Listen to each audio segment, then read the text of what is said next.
Welcome to my presentation. প্রিয় শিক্ষার্থীরা, আজকের ক্লাসে তোমাদেরকে স্বাগতম জানাচ্ছি। আজকে আরও একটি নতুন গ্রুপ ভার্বের ক্লাস নিয়ে তোমাদের সামনে উপস্থিত হয়েছি। তো গ্রুপ ভার্ব কি এই বিষয়ে কিন্তু আমি আগের ভিডিওগুলিতে ব্যাখ্যা দিয়েছি। অর্থাৎ গ্রুপ ভার্বের ইম্পর্টেন্স অনেক। অর্থাৎ তুমি যদি if you want to be skilled in English language, if you want to be skilled in English writing, if you want to become English speaking, so you have to know English group verbs. Understand? Let's begin.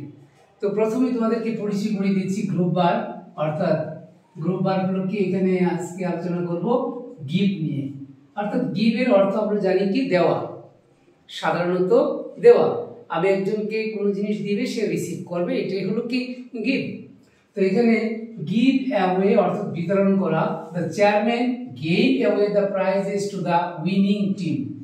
অর্থাৎ একটা খেলা হয়েছে, সেই খেলায় একটি জয়ী দলকে পুরস্কার বিতরণ করলো। সেই ক্ষেত্রে এই give away ভার্বটি তুমি ব্যবহার করতে পারো। give in অর্থাৎ কি পরাজয় স্বীকার করা বা পরাজয় মেনে নেওয়া। the Pakistani soldiers gave in after a terrible fight। give out অর্থাৎ কি প্রকাশ করা, কোনো কিছু ব্যক্ত করা। he will never give out the secret of his success।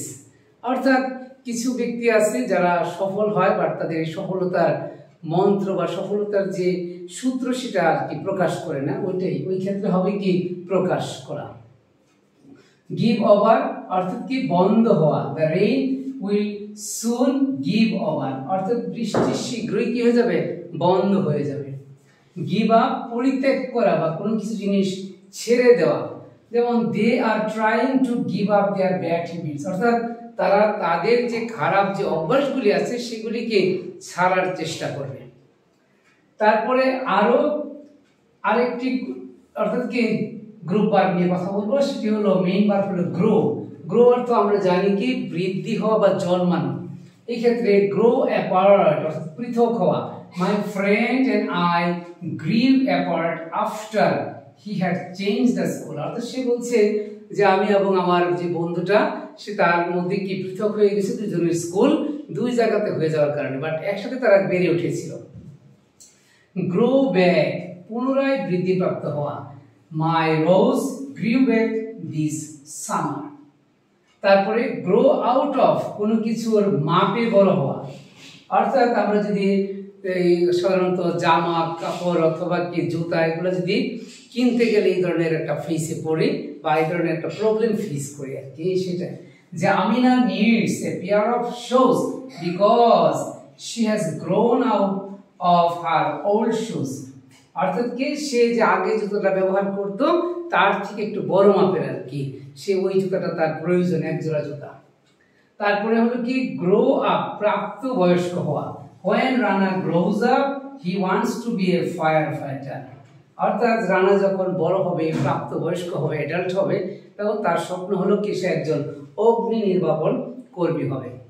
তারপরে আরেকটি ভার্ব তোমাদের সামনে তুলে ধরছি, যেটা হলো কি গ্র্যান্ট অর্থ মঞ্জুর করা। অর্থাৎ গ্র্যান্ট কোনো কিছুর দাবি মেনে নেওয়া। ওই ক্ষেত্রে যেমন গ্র্যান্ট ফর বিবেচনা করা। You are granted for the project manager। অর্থাৎ তোমাকে কি করা হচ্ছে, প্রজেক্টের ম্যানেজার হিসেবে বিবেচনা করা হচ্ছে। আর সর্বশেষ ভার্বটি জি বর্ণ দিয়ে নিয়েছি, সেটি হলো কি গিয়ার। গিয়ার টু মানে নির্ভরশীল করা, নির্ভরশীল মানে ডিপেন্ড অন, এটার আরেকটি ভার্ব রয়েছে। যেমন our economy must be geared to the needs of our peasantry। peasantry শব্দের অর্থ হলো কৃষক সম্প্রদায়, দ্যাটস মিন ফার্মার্স। peasantry এটা একটা কালেকটিভ নাম। তো আশা করি প্রিয় শিক্ষার্থীরা গ্রুপ ভার্বসগুলি ভালোভাবে বুঝতে পেরেছো এবং ভিডিওটি পজ করে প্রয়োজনে কি বাক্যগুলি তুলে নেবে। আবারও বলছি, গ্রুপ ভার্বের কোনো বিকল্প নেই। There is no alternative way without learning or knowing if you want to become skilled in English language. তো আজকের ক্লাস এই পর্যন্ত, পরবর্তী আরেকটা ক্লাস নিয়ে তোমাদের সামনে হাজির হবো। ধন্যবাদ।